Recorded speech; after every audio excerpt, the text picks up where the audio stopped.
મહિલાઓની છેડતી અટકાવવા મહિલા પોલીસ ટ્રેડિશનલ ડ્રેસમાં પેટ્રોલિંગ કરશે અને જો કોઈ અસામાજિક તત્વ છેડતી કરતા પકડાશે તો તેને સીધા જેલની હવા ખાવી પડશે।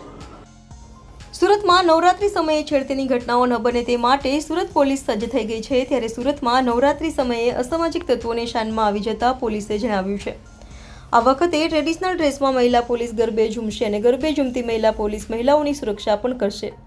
સાથે કોઈ અસામાજિક તત્વો મહિલાઓ કે છોકરીઓની છેડતી કરશે તો તેને પકડી જેલની હવા ખવડાવશે। સુરત સિટીમાં સીપી સાહેબની સૂચના અને માર્ગદર્શન હેઠળ દરેક પોલીસ સ્ટેશનમાં સી ટીમ કાર્યરત છે।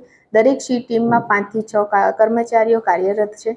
આ સી ટીમ આ વખતે નવરાત્રિમાં ટ્રેડિશનલ ડ્રેસ સાથે ગરબામાં રમશે અને અસામાજિક તત્વો જે કદાચ કંઈક માનસિકતા ધરાવતા હોય, કોઈ દીકરીને કે કોઈ મહિલાને છેડતી કરવાની માનસિકતા ધરાવતા હોય તો તેમની પર દેખરેખ રાખશે અને જો એવા કોઈ તત્વો જણાઈ આવશે તો તેઓની વિરુદ્ધમાં કાયદેસરની કાર્યવાહી કરશે।